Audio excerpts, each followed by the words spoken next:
Hello everyone and welcome back to another What's in Bloom, this time for the month of October. Unfortunately, I didn't have a lot in bloom for the month of October, and that's largely because most of the orchids that were in bloom in the month before were already dropping their blooms, such as the Ballina, which you see here, which is now all done blooming, and the Samera. The Samera actually dropped their last bloom about 4 days ago, so it bloomed for most of October. And then this here is the venosa, which is totally new, but already stopped blooming because on the way home, the pollen caps fell off the column of the flower. And of course, when the pollen cap is gone, it has fulfilled its function and the flower just drops because there's no point putting more energy into it. So I'm assuming it will go into vegetative growth. It doesn't look like the spikes are going to create another flower anytime soon. So I think we're just going to have to wait for it to decide to flower again next year. But I do have some footage from when I bought it, and I'll just quickly show that as well. The flowers of the venosa initially attracted me because it has a very happy and warm color. The yellow and the orangey red, they melt together really nicely to make this warm glowing flower almost. And on top of that, you also have a very strong scent, and online it's apparently described as crushed centipedes, which is a absurd description to me because I don't understand who smells a crushed centipede, but it does smell very planty, if that's what they mean. It's like it's a typical plant smell, if that makes sense. And the Ballina you've also seen before, I'll show some footage of it as well. And you have the Samera, which I also showed last month, so I won't go into detail on that, but as you can see here, it has successfully entered vegetative growth and there's a new little leaf coming out. So this plant is feeling happy, it's feeling good. It is dropping this leaf, but it's been trying to drop it for about 4 months now and is finally turning properly yellow. And down here you can see some new root tips poking through the leca. And over here as well. So it's finished blooming and properly gone to vegetative growth, and it seems like a happy plant to me.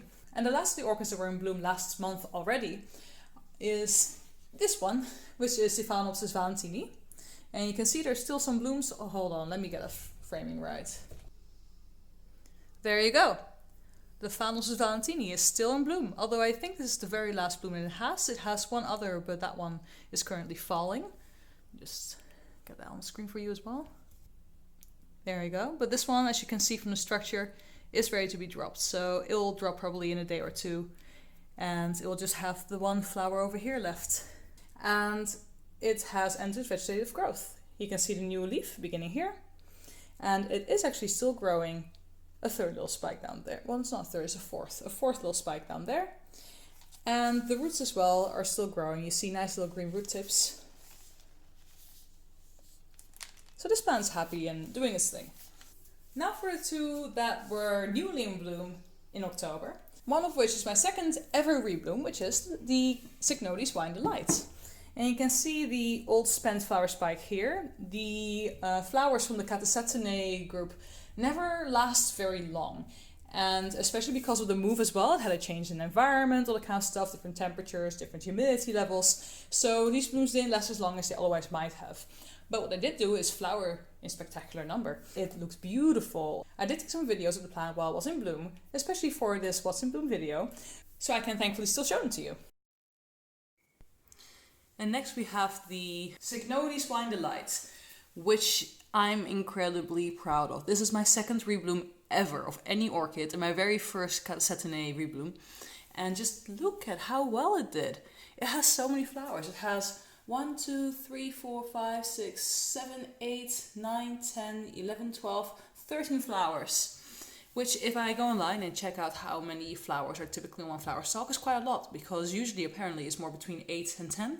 So I'm incredibly proud of this. Here you have a close-up of the flower, and you can see that the flower is actually pretty big. It's not small.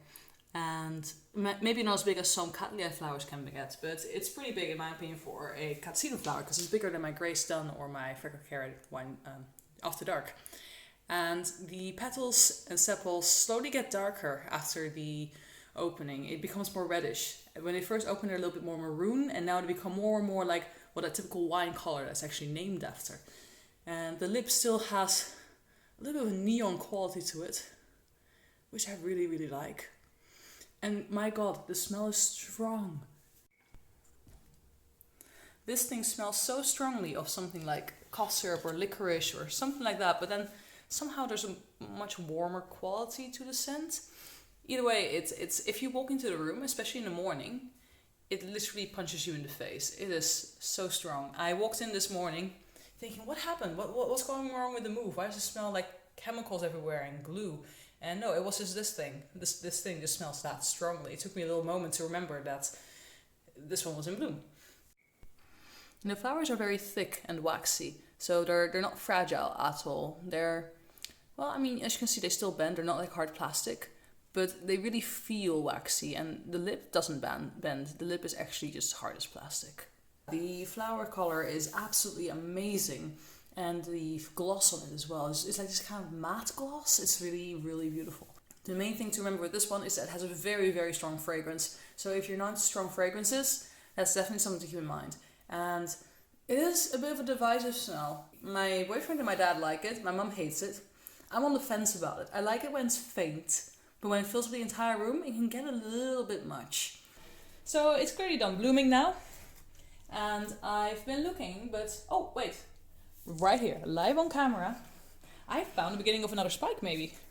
I was looking to see whether there would be a new spike formed on the Cycnodes for, I think, about 2 weeks now. And I didn't see anything, but just now as I was filming, I noticed that this here is plumping up. There's a definite little bump here. And I think there might be a second flower spike on the way, which is amazing because I really loved the display the first time. So on the first flower spike, we got 15 buds and 13 flowers. I'd be very, very interested to see what this second spike will do. Maybe we'll even get 15 buds again, and this time we'll also have 15 flowers instead of having 2 blasts. That would be fantastic. But if not, that's great as well. It already gave a fantastic display. I don't know how much energy it has for a second full display. And honestly, I find the scent a bit overpowering in my small apartment. So less flowers are okay. I can deal with that. But either way, I'm really happy to see this new beginning of a little spike here. It's super exciting because I thought it was done for the season. So that was the Cycnodes Blind Delight, which was definitely the most spectacular thing in bloom this month. And also the only rebloom in bloom this month, actually. Because I have a lot of things on the way. There's a lot of spikes forming everywhere, as you saw in my What's in Spike video. But none of them are blooming yet. Not even the Twinkle, which has been forming its spikes since forever. And I think will take another forever to actually finally bloom. But for now, I have another one of these spikes to await, and they actually developed quite quickly. I think it was in bloom from when I first saw the spike forming, like, I don't know, a month, 1.5 months. It was pretty fast. So last, but certainly not least, is the second of my 2 purchases in the month of October, and that's the Phalaenopsis Lindane. Now, the Phalaenopsis Lindane is a species. And the main thing that attracted me to it was not necessarily the flowers, although those are cute, but mainly the foliage. So as you can see, the leaves are silvery in color with little dark green spots. And I think it's just adorable. I really like the look of this. And ignore this leaf, it's been like this since I bought it. But I just really like how compact this plant is because, you know, look at how tiny this leaf is. It's so tiny. It's so adorable. And these little dots just make it a really nice plant to look at, even when it's not in bloom.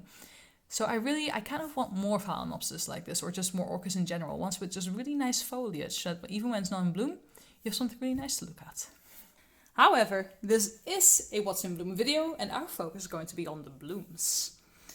It's not fully in bloom yet, as you can see, there's still 3 buds waiting to open, but I can take you in for a closer look at the blooms and show you some detail. So here we go. The main attraction of these flowers really is the really elegant and gentle, kind of almost fragile look to them. They have really beautiful white petals with this kind of purple stripes on them. And the purple gradient on the column, as you can see here, and the lip, just really give it this very gentle and calm and tranquil appearance almost. And the dotting on the callus right there in the center of the lip stops it from being boring in my opinion, and makes it really nice to look at, makes it interesting. I always like a little dash of color on my flowers. The flowers are actually pretty interesting because if I give you a side view, you can see that they're not very flat. In fact, the petals and the sepals are arranged somewhat differently from most Phalaenopsis, where the dorsal sepal and the two petals are roughly on the same plane. The lateral sepals are really pulled back, kind of like wings. And it gets a more interesting shape. It kind of breaks that normal, more generic Phalaenopsis pattern, which people tend to tire of. The main drawback of these flowers is the fact that they don't really have any scent, and that's because they're not of the Polychilos subgenus, and usually the scented Phalaenopsis come from that subgenus. Nevertheless, they are some very interesting flowers with some very interesting shapes, and the foliage is amazing. And due to its compact nature, I can definitely recommend to any windowsill growers.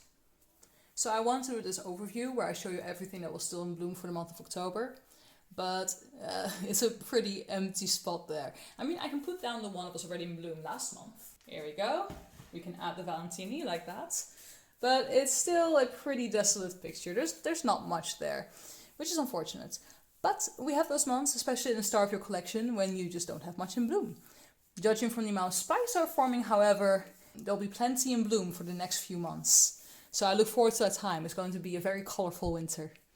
So thank you for watching, everyone, and I'll see you next time. Bye!